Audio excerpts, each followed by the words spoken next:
Good evening, or welcome to the City ground where Norwich City have won 2-0 to continue their quite ridiculous march back to the Premier League.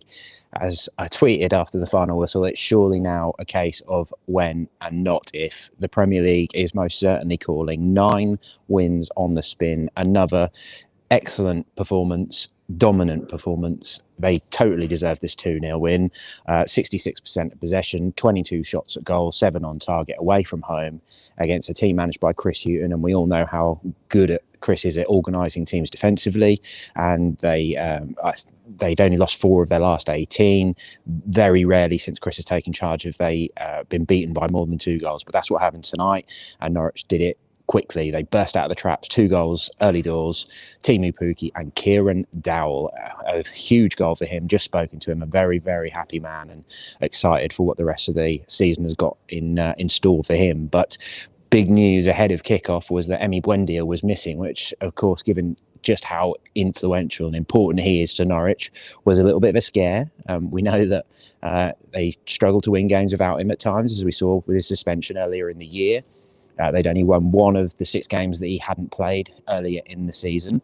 But all's worked out well. Emi has a second son, Giovanni, as he tweeted during the game, and has been able to watch from home with his family, celebrating that happy news after what we hear was a long night for him. Giovanni was born last night, but Emi basically didn't get much sleep, as you can imagine, in that kind of a situation. And frankly, it's a time to be with family if possible. And from what we're hearing, he just didn't feel like he was up to playing tonight, and that he couldn't guarantee he'd be able to play to his best. So they went without him, given that they were in such a strong position, and they're in an even stronger position now. 13 points clear of third place with 9 games to play. Even as I say that, it sounds ridiculous.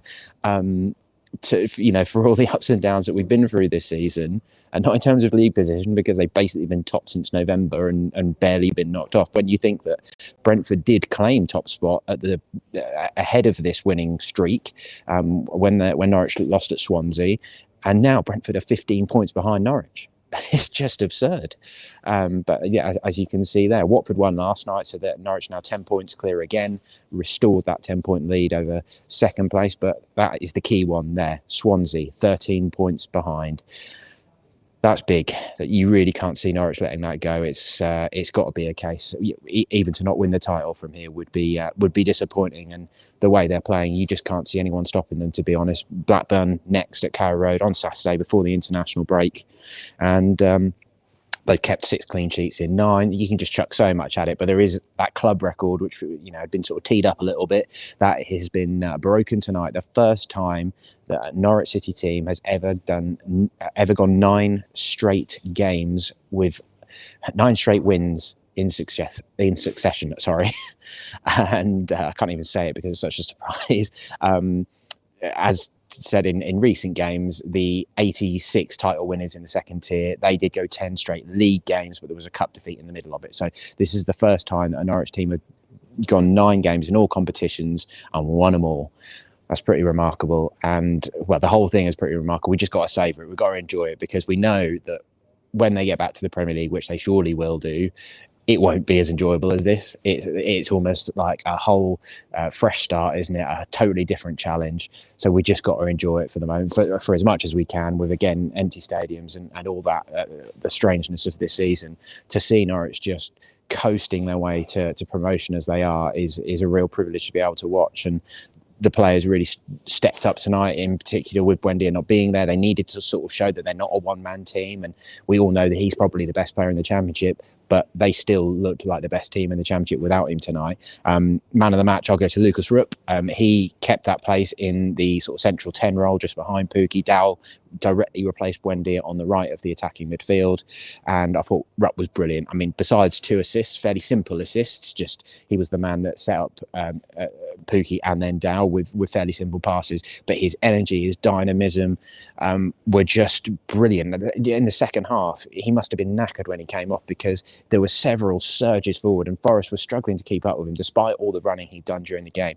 It just felt like he was everywhere. This was much more like he played against Luton than the game at Sheffield Wednesday on Sunday, when he looked a little bit underwhelming, probably. So I'll give Rupp my man of the match. I thought he really set the tempo really well, but narrowly ahead of Dow just because of his circumstance. Really, he really had done well at Sheffield Wednesday. Of course, we were all talking about whether he'd earned a start on Sunday, and he took his opportunity tonight. A lovely goal early on, but also just his general play. He was creative again. He had a few shots. He's just got that little something about him where you can see that he's capable of a little bit of magic. So he fits into this Norwich team as well. But all the rate, I nearly went just at 8s across the board for the whole team, to be honest, because it's such a solid performance. But I've gone Rupp, Dow, Cantwell, Pukki and Aaron's all as an 8. Max was really pushing tonight. I think he's desperate for a goal at the moment, not quite coming for him. And Rupp, it would be great if Rupp could get a goal, because he's still not scored for the club, has he?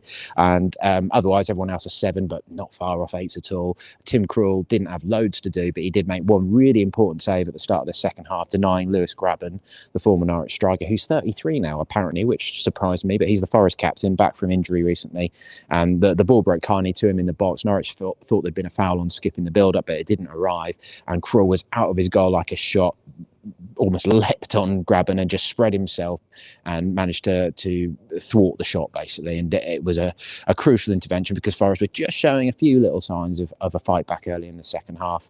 A good shot from Freeman flew past the far post, but in general, from that point on, Norwich just concentrated on getting control, protecting that clean sheet, making sure of the game, and they just tired Forest out, to be honest, and it showed their class, showed their control.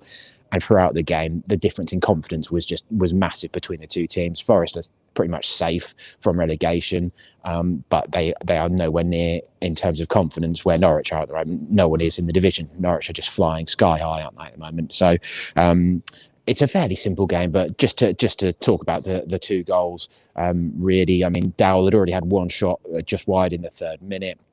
Aaron's had done well and won a corner, but the first goal came in the 9th minute. Rupp finds Pukki on the edge of the box, nice spin away from his marker, and then just kind of similar to the goal at Sheffield Wednesday, just put his laces through it, absolutely smashed it low this time across or sort of under the keeper almost, and that was 1-0. 22nd of the season for Pukki, 11th goal in 9 games. There's a lot of numbers and stats we can throw at that man, aren't there? But an absolute golden free transfer, isn't he? And an incredible record in the Championship, and he keeps coming up with the goods for Norwich, and just he's in such good form. If he can get a clear-sighted goal, you put good money on him finishing it, and then 4 minutes later it already feels like the game's put to bed because Norwich are playing so well.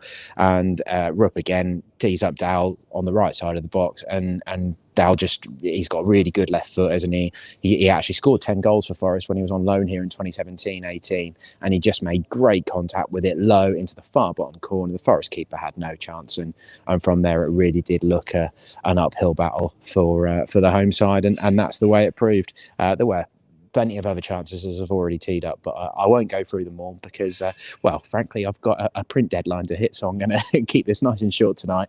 As I say, we're already on about 9 minutes. So thanks very much for watching. A great night again. As I said earlier, let's just savour it. Let's enjoy it, because this is turning into a pretty special season. 82 points now, and there is the chance, if they can manage to keep their foot on the pedal to this extent, that they could get up towards 100 points. They certainly could break the club record of 94 points at this level, which has been managed twice. There's loads of things to look forward to, but if they beat Blackburn on Saturday ahead of the international break and move on to 85 points, I think we can pretty much start preparing for the Premier League in the international break. Thanks very much for watching.